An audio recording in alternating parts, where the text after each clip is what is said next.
Okay. Hey, Let's do everybody. it. This is basically the redo of our original NFL draft we were to do on Sunday, which we didn't do for a host of technical reasons, personal technical reasons, but I digress. We were on our way to having a really quite fascinating draft. So we're going to move through this one. And without any further ado, I present the modern Dr. Bill Chackus, That's one way to put it. Bill Yes. Carroll. And before I get started too far further, I'm also going to make absolutely certain that this is tweeted out yet again, because I don't believe I sufficiently did that. And I encourage people to come in and watch and share and spread this around and do all that good, gracious stuff. Good, gracious, good, gracious, good, gracious. In fact, I think what I'm going to do, and then I'm going to do it, is Raiders fans, join us. Join us. I'm going to put this on the largest Raiders group that I'm involved in. One of the largest I'm involved in a lot of them. That there. And then one more time with feeling, just so I don't get this too tied up in it. And Raider rumors, rants, and reports. Join us. Got it. Oh, come on, Facebook. There it goes. Okay, good. And April 4th. Thank you for the retweet, Bill. Always.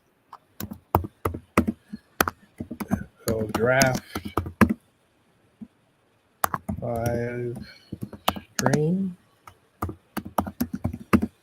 Hashtag Colts. Hashtag Panthers. Hashtag Texans. Hashtag Raiders.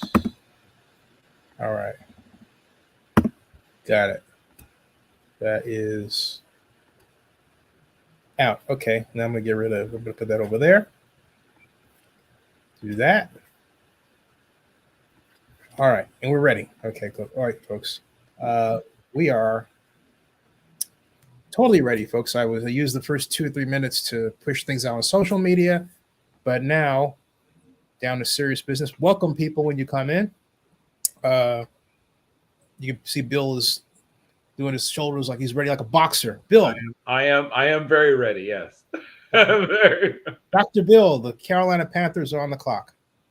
Yes. Well, as I said before, and I will state again, the Panthers looked long and hard at all of the quarterbacks, decided there was one worthy of them making the move they made to move all the way up in the trade with the Bears to get here. And I believe they did it for Coleridge Bernard, a.k.a. C.J. Stroud Jr. And I think they liked the fact that he is, first of all, surgical in terms of ball placement. He can move around enough. He's not a guy who's going to kill you with his feet, but he has enough mobility. And I think most importantly, that he proved beyond a shadow of a doubt when they put him up on the board that he can absorb an NFL offense and run one at a high level. So he's the pick. There you go. So now we come to the Houston Texans, and it comes to me. And I believe the Texans will not waste any time in taking the quarterback off the board. I believe is actually the best quarterback available. And his name is Bryce Young, out of Alabama. Your thoughts about Bryce Young? Well, and of course, all the furor, all the Sturm and Drang around his height and weight. That's German, folks. Yes, a little German. Literally means storm and stress, if you want to translate it. But he is a smaller person. I mean, for an NFL quarterback, there's no two ways around that. But he's been this size in high school, smaller, in fact, in high school, and around this size all throughout his collegiate career. But he's played against the best of the best, at least at the collegiate level. And he hasn't had a lot of his balls batted down. In fact, he's in the bottom 14 or 15 percentile. So that means that about 85.5% of the starting quarterbacks in college have balls batted down at a higher rate than he does. So he clearly knows how to navigate. He knows how to find throwing lanes, which you have to. In fact, quarterbacks who are his size are better at it than taller quarterbacks. Why? Because they have to. They are better at finding open areas to throw the football because they've had to develop that proficiency. I don't have any concerns so much about his size. I do have a few minor-ish concerns about his ability to find certain places on the field, but he moves around well enough. And I think if he has a good offensive line, particularly that guard, center guard trio in the middle, he'll be a starter soon. I don't know if he'll start day one, but he'll start soon. And obviously, they do have another young quarterback there who has some talent. If indeed Mills looks good before they hand Bryce Young the job, then they might turn him into an asset that they can flip to another team. As, of course, the Belichick-led Patriots used to do every few years, draft a young quarterback to later be traded for draft picks. So we come now to the Arizona Cardinals, and I believe the Cardinals are going to take the man that will do well, Jalen Carter. Oh, okay. Yeah. Defense wins championships. I think these Cardinals are going to prove it with that pick. And now we come to you, Bill. Indianapolis Colts. So the Colts are on the clock, and they also have looked long and hard at every single one of the quarterbacks.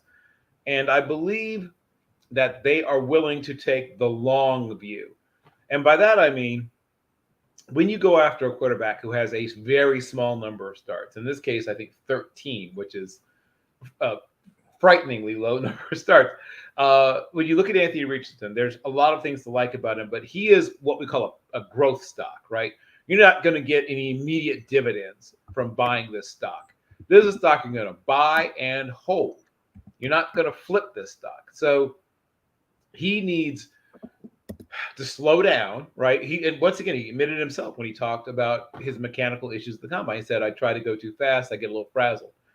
When he slows down, plays with a little bit of bend in his knees and a little bit of tempo, but not rushing, he can be extremely effective. He had struggles with his feet, particularly, and a little bit even with his eyes at times. But he can throw with touch and anticipation. He has a tremendous arm. And, of course, he is an off-the-charts great athlete. So a team that grabs him is going to need to be very patient, but I think it could pay dividends down the road. Yeah, so that's Anthony Richardson, quarterback on the Colts. And we have C.J. Stroud, Bryce Young, and Anthony Richardson going off. 3 of the top 4 players are black quarterbacks for the first time ever in National Football League history. Correct. Something else. Now, for the Seattle Seahawks pick at number 5, I believe that the Seahawks, obviously don't need a quarterback, although some people might they're going to stick a quarterback anywhere they can because some people just like that, right? But I believe that the Seattle Seahawks are really interested in making certain that they have a great, fast pass catcher available for their new man, Geno Smith. And so I'm sending them none other than Quentin Johnston, wide receiver out of TCU. So, what do you think about that one, huh? Well, that's a spot where most people have mocked Tyree Wilson. And then even some people, because in their scenario, Jalen Carter is still available. He's another player that we've seen go off the board there in a lot of people's mock draft simulations. So it'd be interesting because this would be the earliest I've seen anybody mock Quentin Johnston. So that'll be interesting. Most people have him somewhere between about 10 and 20 is where most people have Quentin Johnston. Some people even have him lower. Some people don't like him in the first at all. I think those people are a little short-sighted maybe, but that brings us back to me. Yeah. The Lions are beyond thrilled to have an opportunity to draft this player. So when they lost Darius Slay, they lost one of the top flight corners, and they haven't found anybody. No offense to Jeff Okudah, but they haven't found anybody quite like that since. When they bring in Christian Rodriguez, they will have a person who I believe will be a multiple Pro Bowler, and in fact, I think at least 2 or 3 time All Pro at that position. The cornerback position is now, and always has been, but even more now, is a position that tells your defensive coordinator how risk averse or risk embracing he can be. If you can't trust your corners, you have to play it safe. So if you'd like to be aggressive, get good corners. And that's what they just did. So well done, Oregon cornerback. Christian Rodriguez, you've now found your way to Detroit. Now we come to Las Vegas Raiders at 7. Actually, the Raiders fell to me this time. How did that happen? So I believe the silver and black picking at that point, there are a number of people who think that they're going to take a quarterback.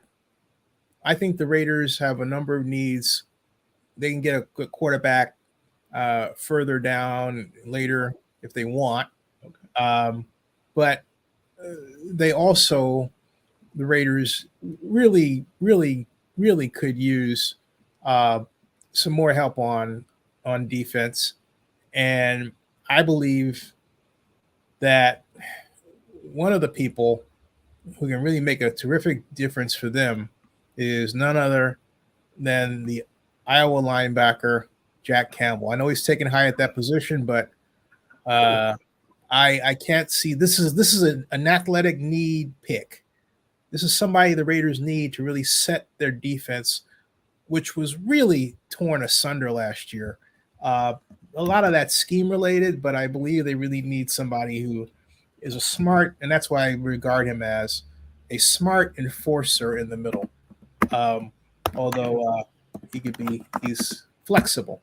But Jack Campbell, he's got a linebacker's name. Yes. Well, I said half jokingly that he essentially had 2 possible career paths.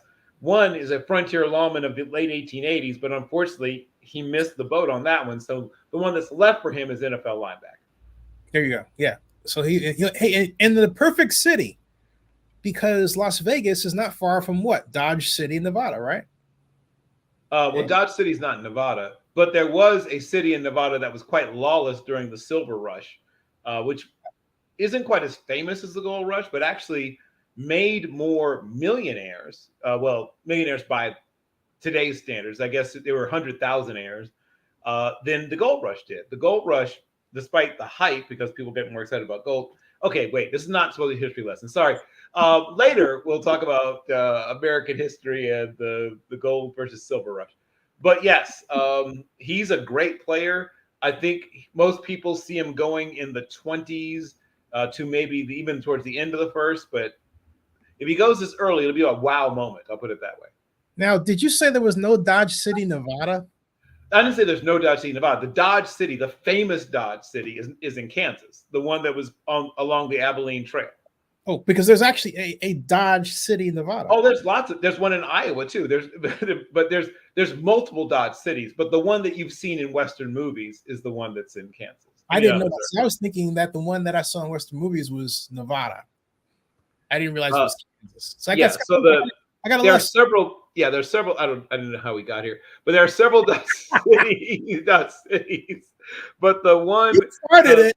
But the one of Western lore is the one in Kansas. Yes, that's the one that you see in all the movies. So along the cattle trail. So by roundabout, we come to Atlanta Falcons, and that brings us to Bill.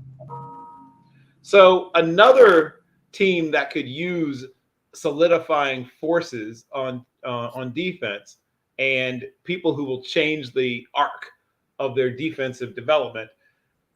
So this is a team that needs everything, right? As really bad teams do. But the Falcons, not Falcons. I mean it is Falcons, right? The Falcons found a linchpin player on offense last year, right? When they found Drake London, they found they're not going to find a linchpin player on defense in Tyree Wilson from Texas Tech.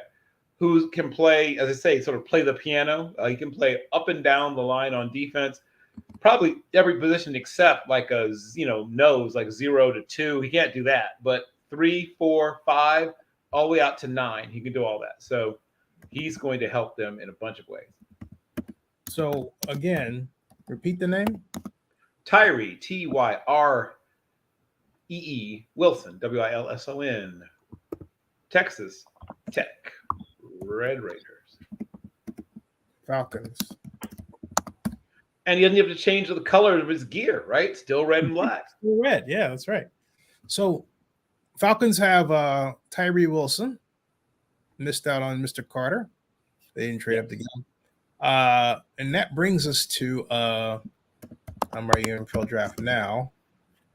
We have a mock draft now. Boom. Okay.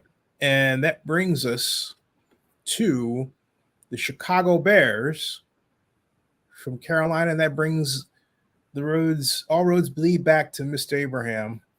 The Bears have a great number, not really so much a great number of needs, but they really needed a better scheme.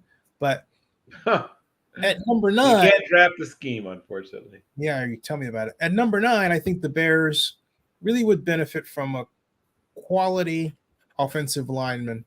But, I think that rather than go for the offensive lineman with this pick, because I got 2 in the first round, guess what? I am going to send them another wide receiver, and I would be mistaken if I didn't do this. So I'm going to complete the construction of the Bears offense, or at least lead to that. And that person is going to be Jordan Addison out of USC. Oh, wow. Okay. Yeah. Jordan, some real surprise picks. Some real okay. Jordan Addison out of USC. Yes, Jordan Addison out of USC. Bears. Don't like the pick? Oh, surprising. I wouldn't say I don't like it. Everyone's assumption is that they go with either Paris Johnson or Peter Skoronski, and then later pick up a wide receiver because of the comparative greater depth at wide receiver than at tackle. But I want this guy. Oh, I see that. Yeah. I see that. I don't want him to get. I don't want him to get away from my clutches. I want this guy on the Bears now. You clearly do not want him to get away from your clutches. No. Very, very clearly do not want that. Well, this is a frabjous day, Calais, for the Philadelphia Eagles. They have fallen quite serendipitously into players that they probably felt weren't going to be there. And I think they will weigh their options long and hard, but eventually go with Paris Johnson, the offensive tackle from Ohio State, who has tremendous feet. He bends fairly well. He can redirect. He's pretty decent in the run game, but where he truly stands out is as a pass protector. He has really good coordination between his hands and feet, which some guys, bigger guys, sometimes struggle with, but he doesn't. He really is. His body is synced up and very coordinated. He's fairly limber and powerful, and like I said, he's none of the world's greatest anchor. Like, you can kind of bull rush him at times, and he's not a devastating run blocker, but he's very good in the pass game. Now we come to the Tennessee Titans at number 11, and it comes to me, and I believe the Titans need help at a place where you wouldn't think they would need help. But let's face it, they're getting a little long in the tooth at running back. And because of that, I know some people might think this is a stretch to take a running back this high, but I don't care. I really don't care about convention at all. I don't care what other people say. I don't want this guy getting away because, look, fortune will not favor us if we are foolish. And that person is Bijan Robinson. Bijan Robinson. He's incredibly fun to watch on tape. I will be somewhat surprised if he goes this early, but I won't be shocked, just somewhat surprised. the conventional wisdom is that you wait, on running backs, but he is truly. If you look at what Saquon Barkley brings to the table and what Christian McCaffrey brings to the table, and they combine the two, that gives you an idea of what you get from Bijan Robinson. He's 215 pounds. He's extremely nimble. Has really good, not elite, but very good speed, tremendous leg strength and power. And of course, the thing that people love about him is he can line up in the slot or even go out wide and receive the ball as well or better than a lot of the receivers in the class. What I like about him, though, is he reminds me of Tony Dorsett in the way he runs. And Dorsett had this amazing ability to change direction while maintaining full speed. This guy does that same thing. Yeah. Okay? I always think about Barry Sanders when I think about that, being able to make extremely sharp changes in direction while at top speed. To me, here's the reason why I would disagree with you on that in terms of how I look at it, because Barry is he's more jagged edge. In other words, he actually stops. Okay. Well, he makes jump stops, but he's also able to make. Yeah, to me, that's not when you have to jump, you have to stop. You're actually stopping your speed. Bijan glides. He's a glider. Right. I know what you're. I'm saying that. Yeah. I'm saying that. Right. I understand what you're saying. I'm saying that Barry could make, because of his incredible ankle strength, right? How strong he was in the lower body, he could make these ridiculous torsion-filled turns at high speed that would injure most people. That's all I was saying. His ability to do that was rare. He can make a turn at high speed, but my point is he had to stop to do it. Bijan is different. Well, he could do it without stopping. He would stop at times. Bijan is different. Bijan is like Tony Dorsett. I have never seen Tony Dorsett not glide when he was running for the Dallas Cowboys. And I was at UTA as an undergraduate, so I got a chance to watch a lot of Cowboys games, go to Cowboys games. Big Cowboys fan to begin with at the time. Tony Dorsett was the gold standard. And Bijan, well, I mean, you don't have to sell me on Dorsett. I watched him at Pitt. Yeah, Bijan reminds me of him. I sort of see a slightly shorter version of Matt Forte, but yes, either way, great. He's great. Yeah. Moving along, we get sell tickets off that argument. But the whole point is moving along. We sure could, but let's keep it going. Another team that is thrilled to see a player that they didn't believe would still be there for them. Thrilled. So they found their quarterback of the future. They are building also a talented group of receivers, and they want to keep doing so. So by getting Jackson Smith and Jigba to pair with who they already have, it gives them a chance to attack some of the places where Bryce is the strongest. He is really good at working the seams and the middle of the field. Where does Jackson Smith and Jigba do his best work?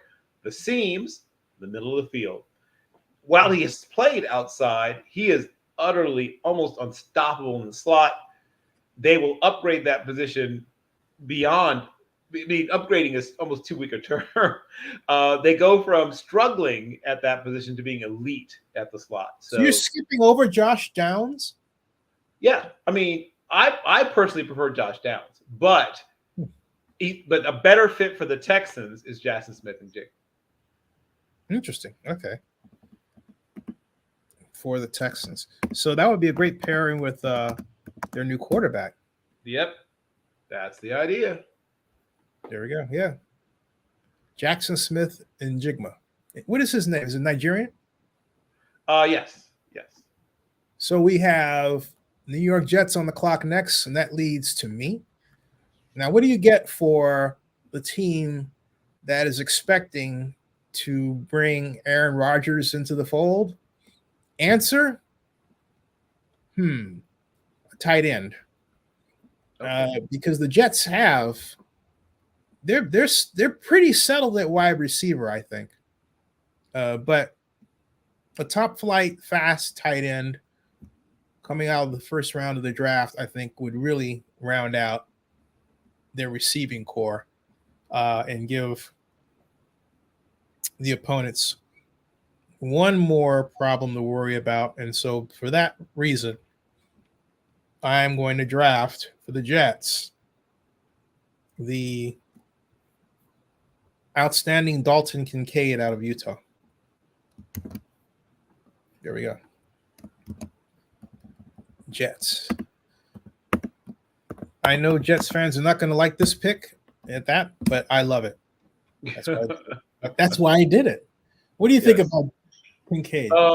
Once again, this is a player that almost everyone has in the very tail end of the first or in the second round. So it is a surprise to see him this early. But things I like about him: tremendous in the red zone, right? Yeah. Really good at tracking the ball. Very soft hands. The player I see most when I watch him is Dennis Pitta. And I think he's going to have, like Dennis Pitta, about a 10, 12-year career, very productive for probably more than half, maybe 2/3 of that career as an elite level pass catcher. Like Pitta, he gives good effort as a blocker, but he's not a guy who's about to knock people, head over tea kettle. But as a receiver, smooth route runner, highly intelligent, knows how to throttle it down to stay in the open areas of a zone and not run back into coverage, and pretty good after the catch. So where you and I agree is I have him ranked above most people's consensus number one, which is Michael Mayer, simply because I think after the catch and in the red zone, particularly in terms of the ability to separate, I like him a little bit better. While the better blocker and, the guy's a little bit better just, running in a straight line is probably Mayer. Kincaid is smoother and creates more separation in his routes. Now we come to the New England Patriots. And I have to say, folks, I'm going off a list that has the best player by position. So I'm thinking in terms of who I think is best at a particular position that I believe that team needs, as opposed to a list of who's ranking the players by best athlete available at that position. So hence the difference between how Mr. Carroll's looking at things and how I'm looking at things. And with that, we continue. New England Patriots on the clock. That's you, Bill. Yep. Well, once again, another team that's thrilled to see the way the draft is broken down. They really felt like there was a little chance that he would make it to them. So there's a lot of terrific cornerbacks in this class. And it was a real fight for me at the number one spot. But I really thought that somebody in that 10-11 range would snap this player up, but he's made it to them. So Devon Witherspoon is the big thing to say is dog mentality. Got that dog in him, whatever how you want to describe it. He's incredibly competitive. He's got tremendous technique. It's only because we have this sort of once every 10-year type technique player with amazing feet and just ludicrous athletic ability like Christian Rodriguez that Witherspoon isn't my number one corner. Most years he would be my number one corner with room to spare. But there's a super deep corner class. But Witherspoon's going to play, and he's going to play early.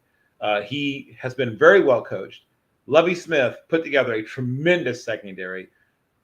At least 3 members of their secondary are going to be drafted in the first probably 3 rounds, maybe 4 at the worst. And Witherspoon, of course, is the jewel in the crown amongst that University of Illinois secondary. Now we come to the Green Bay Packers and me. And so Green Bay Packers are losing Aaron Rodgers. However, they have Jordan Love. And there are other areas of need for the Packers. And I think one of them, however, is offensive line. And so what I'm going to do is I'm going to give the Packers, or I'm going to send them, rather, the outstanding and highly effective, very effective offensive tackle, Peter Skoronski. Yep. Actually out of Northwestern. And what was so perfect is his grandfather was the one that replaced the legendary Fuzzy Thurston, I think it was. I can't remember which one of the guys he remember. He played for Lombardi. So his grandfather was a tremendous football player with the Packers. So that would be sort of a generational homecoming for the Skoronskis. Plus, he has a Packer name. I mean, he's either a Bear. He'd right. be a He'll be a bear if Mike Ditka was the coach, but well, I mean, beyond the Packer name, right? I mean, literally, like I said, the grandson of one of the great Packer linemen. So yes, it's a perfect fit. Yeah. So all right, so you've got Skoronski to the Packers, which leaves us next the Washington Commanders and Mr. Carroll. So the run on offensive tackles is on. I think Broderick Jones finds his way. First of all, if you study the Washington Commanders drafts, they clearly, I'm not saying they ignore players from outside of the SEC, but they clearly favor players in the SEC. I'll put it that way. They really watch and study the SEC extensively. They have a lot of those guys. And Broderick Jones is incredibly talented. He is tremendous in the run game and really coming along very quickly as a guy who understands how to deal with pass rushers. He'll need to pick up a few things and work on a couple things, be a little more efficient, work on hand placement, but fairly minor things to be cleaned up. He's going to play once again, I think immediately for them. He's a day one starter. You had Anton Harrison ahead of him, though. Well, but I'm going by what the Commanders would do. Oh. What would you do? I mean, I would take Harrison. I prefer Harrison, but I know the Commanders' drafting personality. In fact, I'm writing an article about it. Look at how many Alabama players are on that roster. They clearly love the SEC. They've loaded that team with a bunch of SEC guys, a lot of people from LSU also. So they clearly value that whole level of competition thing. So now we come to the Steelers, and the arrow falls to me. And the offensive tackle run has stopped because we're going to stay with the offensive line, but we are going to guard. And I'm going to send them O'Cyrus Torrence out of Florida. O'Cyrus Torrence, yes. Yes. Absolutely. I like that. Thank you. Thank you. Yeah. He is a road grading offensive lineman who's excellent at pass blocking as well, but more important, will cement that side of the line for the next 5 years. Used to say 10, but we don't see that anymore. Next 5 years, So at least. Yeah. Right. So O'Cyrus Torrence. There we are. Yeah. And it's one of the ways you help a young quarterback is by having an absolute dominant run game. And the Steelers have not run the ball as well as they want to recently. Not so much because of the running backs, but because Matt Canada is an offensive coordinating disaster. Anyway, that would be a big part of it. Yes, I'm going to agree with you there. But also, they have still not recovered completely from the loss of Pouncey, who allowed them to do so many things. I mean, you have to go back to what they could do with people like Dermontti Dawson and before that, Mike Webster. They have a tradition of centers who they can get them out on the move and use them the same way other teams might use a fullback as a lead blocker. But yes, they're getting a step closer with getting out like O'Cyrus Torrence. So I like that.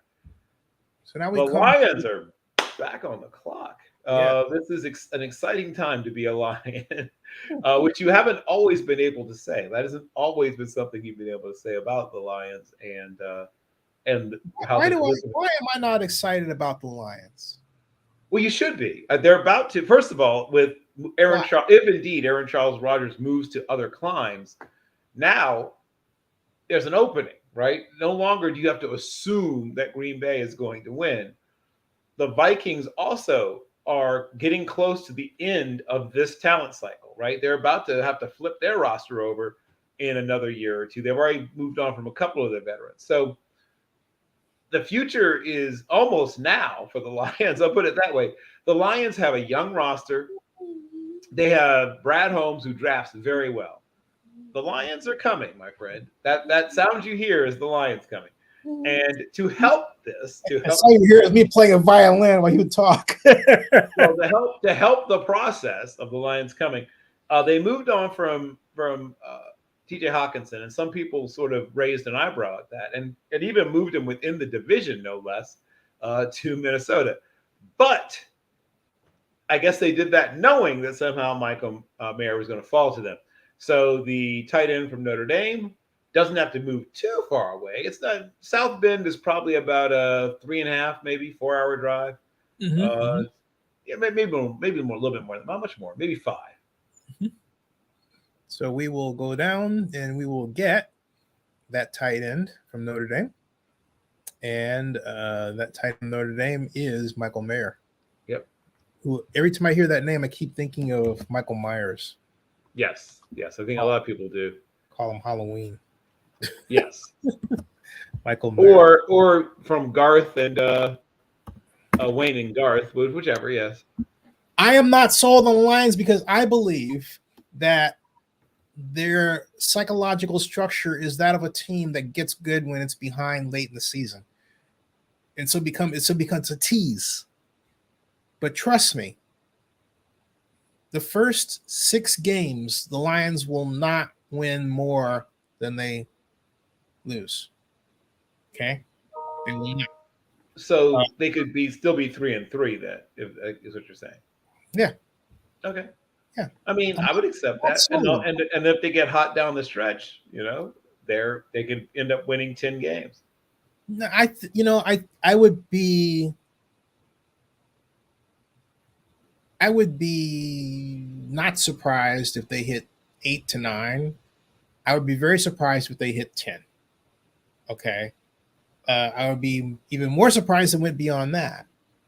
But I don't see that this organization has the appropriate approach coaching wise to get there. And they're more interested in talent and emotion than structure and innovation. And so it's very difficult for me to get behind that approach of theirs. I'm just sorry. It just is. Okay. Moving along. We come to the Tampa Bay Buccaneers, which falls to me. And the Bucks. When I think of the Bucks, I think of, ooh boy, a lot of needs all of a sudden. Yeah. For an organization that has went through a lot of change. Life comes at you fast in the NFL. You can say that again. You bet your bippies. But as tempted as I am to go offense, I think I'm going to go offense. And I know that they need a quarterback. And so I'm torn. All right. I'm torn. So I'm going to send them Hendon Hooker. Oh, wow. I'm going to send them Hendon Hooker. Okay. Yeah. Who is ranked number 4 among quarterbacks on the Bill Carroll NFL draft board. That is correct. I've been a fan of Alan Hendon Hooker since his Virginia Tech days, and a fan of his father, for whom he's named. Hendon is actually his middle name. Alan Hooker was a tremendous quarterback in his days, and unfortunately, he was a black quarterback before that was cool. But it is great to see his son and namesake, Alan Hendon Hooker, get a chance to thrive in the NFL. And of course, it's a good situation. He won't play, obviously, immediately because he's still rehabbing from the injury. But it's a situation where he's there while the team is reformatting. And by the time he's ready to play, that team will hopefully be on its way to rebuilding. Now, something I realized that didn't happen before, but it's happening this time, is Will Levis is dropping. Now, the only reason Will Levis is dropping for me is because I didn't see a place for him. I thought Packers, but then I thought, nah, it doesn't quite make any sense. Yeah, well, then I thought Buccaneers, but then I looked at the sheet, and your sheet had Hooker ahead of him. Well, I prefer Hooker to – now, not everybody agrees with me, just so you know, Zennie, but I prefer Hooker, though Levis is the more purely physically talented. Hooker's, to me, further along. I think he has a better feel. I think that he sees the game at a slightly higher level. Like, I think he sees things better, more quickly. Levis is one of those guys who's gotten very used to getting himself out of trouble and into trouble, in fact, the same way, with an incredibly strong arm and being one of those no risk it, no biscuit kind of guys. I mean, but I'm saying that's who he is. There are coaches who like that kind of. I did that because I was thinking of Jim Druckenmiller. Remember him? Not only remember Jim Druckenmiller, but Jim Druckenmiller still holds the power clean record for quarterbacks at Virginia Tech. And what did he do with it? Well, I mean, it's something he can talk about. He's a super iron hokey. And then, fun fact, the number 2 power clean record for quarterbacks at Virginia Polytechnical Institute is the older brother of Mike Glennon, Sean Glennon. And what did he do with it? Well, Nothing. I mean, it's something to talk about. Hey, you could show people your name on the plaque. Moving along. Moving along, folks. All right. We've got next on the board, next up, brother. We obviously have the Seattle Seahawks. And that falls to you, Bill. Seattle Seahawks are very excited about a couple of things. So they are a team that could use a lot of different things, but they originally were leaning at another direction until they saw that somehow Anton Harrison was still there, and they scrapped their other thoughts and said, no, this player is our highest rated player still available. We're going to grab him. And he gives them something they haven't had in a couple of years. At one point, as has been chronicled so many times, they had a very good offensive line, and then it all went away, and Russell Wilson had to essentially run for his life. In the post-Russell Okung version of their offensive line, I mean, at one point they had Dwayne Brown. They had some really good offensive linemen at one point, and then it all, once again, like we said, life comes at you fast. Now they're moving back towards rebuilding, towards having a truly talented and young, which means inexpensive, offensive line, and that's what you want. Hey, everybody, welcome to our mock draft, folks. If you are curious, the Raiders wound up. Where do we send the Raiders to? Write these down here. Excuse me, folks.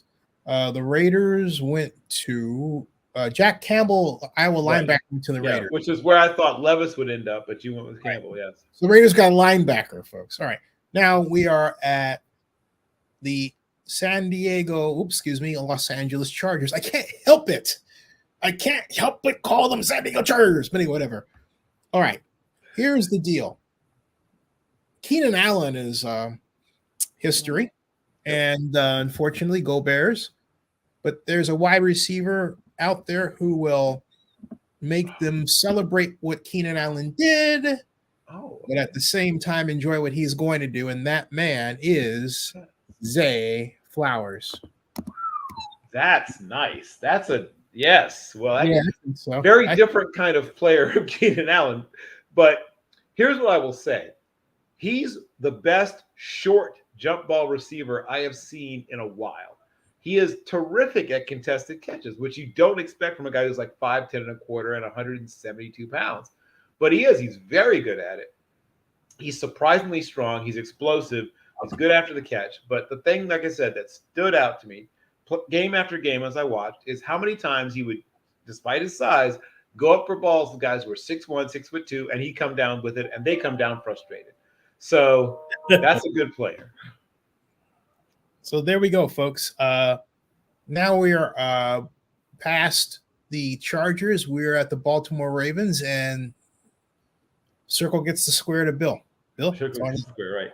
So the Ravens are a team that we talk about some teams that look at the board or look at the NFL differently, a little bit differently than the way other teams do. And the Ravens are still a team that truly believes in defense and running the football. And is it a cliche? Yes, it's a cliche. But it doesn't mean it's not true, right? Just because it's a cliche doesn't mean it's not true. Right. They still hold to these sort of basic older tenets of how the game has been. And for them, I guess maybe still is played. But they're also looking at wide receiver because they have really, really, really struggled at that position for a while. So that's the fight, the battle that's going on in that room. Well, there's people saying, "Hey, we should take a look at this Kalijah Cansey kid." All right, I'm sure the defensive coordinator is saying, like, "Hey, you know." And obviously, if they should land a big name in the free agency, that might change things. But I don't think they will. I think they'll end up not being able to find that big name in free agency. And so I do think that this may be the landing spot for one Jalen Hyatt. Once again, my personal preference would be for Josh Downs. But I think that they haven't had Jalen, I'm sorry? Jalen Hyatt. Thank you. Who is from Tennessee and is a true, pure, deep threat, which they haven't had since Hollywood Brown forced his way out and demanded a trade. So they get back that guy who can, quote unquote, take a top off the defense. Jalen Hyatt is one of those guys that has, you know, like Will Fuller, like a few of those guys, he may not be great at everything, but he is a terrific vertical threat. All right. So we have, let me try an experiment here. No, it only works with, I got to talk with StreamYard about that. Moving along, we have the Minnesota Vikings, and that falls to me, Mr. Abraham. And so the one thing I've noticed about the Vikings is they have effective running back, no question about it. Effective offensive line, no question about it. But it seemed to me that they only had Mr. Jefferson at wide receiver, and they need a little help back there in terms of wide receiver depth.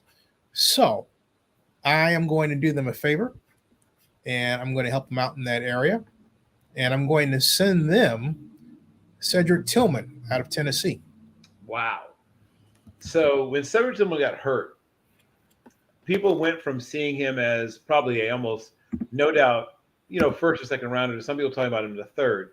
So it shows that despite the injury and missing more than half of the season, there's still a lot of love out there for Cedric Tillman, and rightly so. I think he's one of the better wide receivers in this draft class. Cedric Tillman, folks.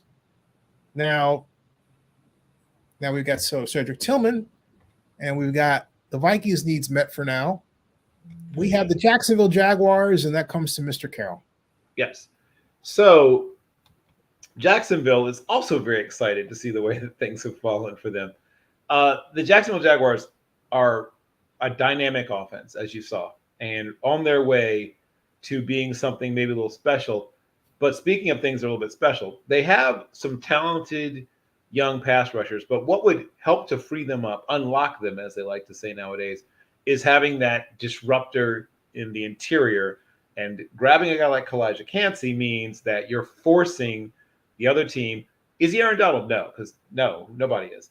But that's not we're not going to see another one of those for probably another 20, 25 years. But he is, I would say, better than Ed Oliver. And I loved Ed Oliver. I was a huge Ed Oliver guy coming out. And I think he has a chance to be better than Ed Oliver. Extremely disruptive, extremely powerful, despite being a smaller defensive tackle, and a guy that forces you to account for him on every single play, both in the run game and the pass game. Spell name again, please. Kalijah, Kalijah, Cansey, Kan, I think Cy, I believe is how it's spelled. You said yeah, Kalijah. I think was named for what not a Ojibwa. I can't remember, not Ojibwa. Oh God, what was it? I can't remember what nation of chief he was from, but Kalijah, EY, Kancey. There's an E in there, but yeah, Cal. Sorry, Calijah, and then the last name is, that's what the K is. Kancey is the last name. I found it from Pitt, and Kalijah Cansey is, like I said, incredibly disruptive, incredibly active on the inside, and able to really, like I said, even when he doesn't make the play, he forces the other team to account for him. Jags. Wow. So let me get this straight. You got Kalijah Cansey, Jaguars, at defensive tackle. Yes. Wow. That's a great pickup, man. Great pickup. Well, the most important thing is that, like I said, beyond the plays that he creates for himself, he's going to watch for Josh Allen, their Josh Allen, and their other pass rushers to benefit from what he does on the interior. Now the Giants are up and at 25, and they've got a lot of great offensive players. We know about Saquon. Yep. Defense needs attention, and so Jalen of Oklahoma, I believe, will help out Giants. That's one moment, please. Okay. Yeah. Hello. Mm-hmm. Yeah. Very soon. Mm-hmm. Yes. Yeah. We know. Okay. Yeah. Yep. That's all right. Now, that was 25, Jalen Redmond of the Giants. Now we are at 26, the Dallas Cowboys. Yep. Bill Carroll. So I will overcome, my various feelings of unease, and I will do what I can to help the Cowboys. They always can use help in their secondary. It's like almost like a running gag. Especially their safety. It's been just a hamster wheel of trying different players in their secondary, and I think Brian Branch fixes a lot of that for them. I think throwing Brian Branch in there means that they get a chance to have a player who can cover the slot at a high level and really can play any of the safety spots, even though he's a little bit smaller than you'd maybe ideal for strong safety, but he can do it. He's a terrific tackler and very smart. Brian Branch of Alabama, folks. And the first safety off the board. Yep. And he's a Cowboy. Making a great secondary better. Correct. Now we come to the Buffalo Bills at 27. And I am going to go back to my issues with the Bills. The issue that I have is that their defensive line needs help. And so I'm going to give it to them. Although it's trying to get the picker here so I can get to defensive end right there.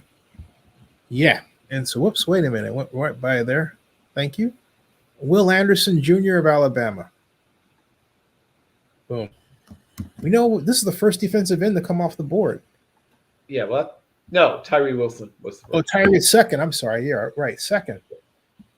And yeah, this would be the I guess maybe the second most shocking thing that we've seen happen so far is Anderson tumbling down the board like this. Now, most likely he wouldn't make it past, one of the teams in the top 5. But it's fun to run these simulations to see what might happen if he did make it past the team. You think he's better for the Raiders than Jack? I think that because of the positional value that he brings to the table, he'd be seen as a more valuable player simply because, once again, he's a pass rusher. And any highly effective pass rusher is going to be seen differently. And once again, with greater value than even if you get Luke Kuechly, right? Even a guy who's that level of linebacker is always going to be seen as slightly less important than a high-level pass rusher. But see, that's the Raiders' problem now. The Raiders seem to highlight defensive ends. It's maybe a tackle once in a while, but you don't hear them much getting excited about drafting a linebacker. And not in a while, no. You're right about that. Under my regime, that would change. Okay. Just saying. Right. I will return to the Raiders to the greatness of the Raiders and hitting linebackers like Phil Villapiano. What who could cover better? Moving along, we come to the Cincinnati Bengals. Yep. And that's you, Bill Carroll. So the Bengals, for those who have forgotten, the Bengals are a team that's very good, but they have a problem. They keep running into the Kansas City Chiefs. Now, they sometimes beat the Chiefs, but unfortunately, you can't always count on beating the Chiefs by outscoring them because they can score a lot. So I think they're going to want to add to their secondary, and Joey Porter Jr. is there for them, right? Yeah, Joey.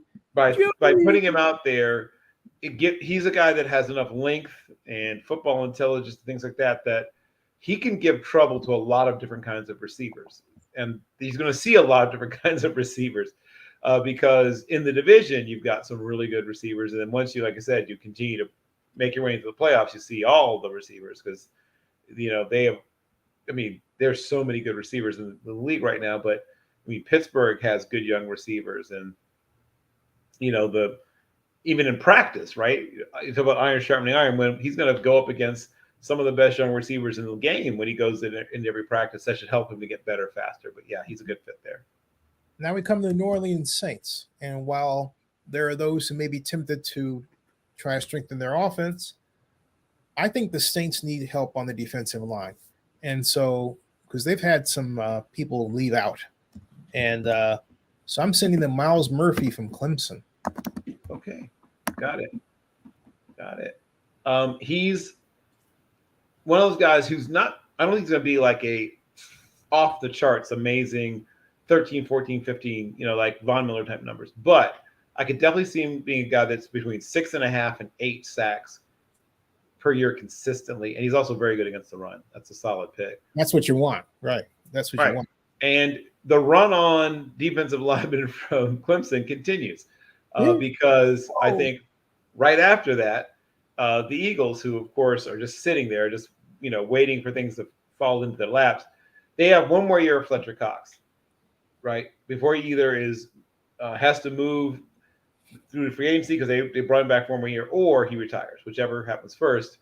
But either way, they need to be able to replace him. And the Eagles like to do it 1 year ahead. Like they found Jason Kelsey's replacement, though he hasn't retired yet, in Cam Jurgens.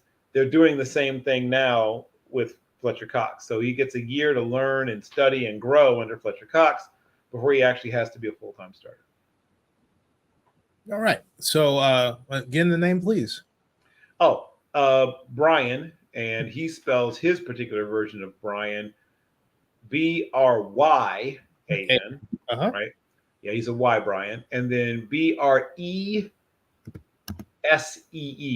Bresee, which I'm assuming is a French extraction, but I haven't looked it up. Well, just ask him what his favorite bagels are, and maybe you'll have a clue. All right. Brian Bresee, the Eagles. Now we come to the last, but not the least. Right. The Chiefs in my capable hands. And I believe that the Chiefs have a lot of tools and a lot of toys on offense, but defense is routinely forgotten, it seems. I'm going to change that state of affairs for them. And I'm going to send them Tyree Wilson out of Texas Tech. You are not, because he's been drafted. Oh, you out of order. Okay, then I will send him because I believe this person's actually better. You have him out of order. But I'm going to send him Nolan Smith out of Georgia. There we go. Yes. A somewhat undersized but extremely dynamic speed rusher. Bruce Irwin, who played with Seattle, is a guy that he gets compared to. And he was with the Raiders. Right. And right, this is also them. Yes. He gets compared to that guy. He's even slightly smaller. And Irwin was seen as undersized, but he is truly dynamic. Now, yeah, he's a leader. You should have seen him. Down here after that horrible accident that led to deaths. Yep.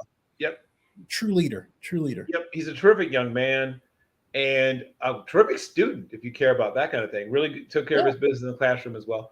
But the thing that, like I said, you have to have a plan for how to use him, because he is not a guy that can just, put his hand in the dirt and just come in off the edge all the time. You have to stand him up, move him around. But I could see him being, once again, a really effective situational pass rusher. And the Chiefs, need that guy that can help them close games out. Karlaftis is going to be the more traditional hand of the dirt guy, but you can move Smith around. Like I said, line him up, over slot receiver. And he's a good enough athlete. He can kind of cover a slot receiver. It's crazy to say. That guy is prepared for games. He is another coach on the field. Yep. So it's that intellect. So we've that's great. So I got to go downstairs and eat dinner with mom, but we'll do that. Eat dinner with your mom. And so we'll have a recap of what we did tomorrow. Can we do that? As long as it's prior to the other shows I do on Wednesday, yes. Okay. And so my heart out is at about 7:45. We need to see your thoughts going into the draft. I haven't seen a video from you since. So. Oh, I have a bunch of thoughts. Okay, so I will turn at least one of them. Oh, also I have another one about. Okay, I have two things. One of them has nothing to do with the draft because it has to do with, like we talked a little more about like the policing of Black emotion from what people have said in sports specific about everything from Jack Johnson to now what the latest tempest in a teapot after the women's national championship game. But the same people who call people snowflakes and say toughen up and everyone's too soft get their hearts in a flutter about someone briefly taunting a young woman who's in the heat of competition, who, as far as I can tell, wasn't really bothered by it. I mean, if she was, she did a good job of hiding it. I'll put it that way. She's done it. She does it herself, so it's right. I mean, she was bothered by losing. That was what I could tell bothered her was losing the game. But I don't think she cared so much about a little bit of taunting. But yes, so I'll do a video about that, and then I'll also do one about. I'll do 3 players that I think will go higher than people think when the draft happens, and then 3 players I think will go later than people. So I'll get those up later tonight. All right. Subscribe to Zennie62, everybody. Bookmark OaklandNewsNowBlog.com and Zennie62.com. You can see his work there. And also, his work is at our newest blog, WorldNewsMediaNet.com. Yep. Yeah, I'll have some player breakdowns. I'll have my little thumbnail sketches on some players that I'll be sending to that as well. Particularly players that I think people are sort of, as I say, I have an all underappreciated team. And so some of the guys, now some people have sort of started appreciating some of my guys, like, oh, huh. But like lately, everyone's fallen in love with my friend Zach Kuntz, who I've been on for quite some time from Old Dominion, former Penn State tight end, who now people have discovered. But Jalen Marino Cropper somehow is still going sort of under the radar. So I'll definitely talk about him in he'll be one of the sneak peeking, one of the 3 players that I will talk about in my 3 players that will go higher than people think. And then I will not give away 3 of my players who I think will go lower, but one of them was in the mock draft we did. So that's a tease, kids. That's what that is. So yeah, look for the couple of videos from me, and then I've got some written stuff to drop as well. All right. That ends this broadcast. Stick around in the background, Bill. We'll see you tomorrow, folks. Thank you.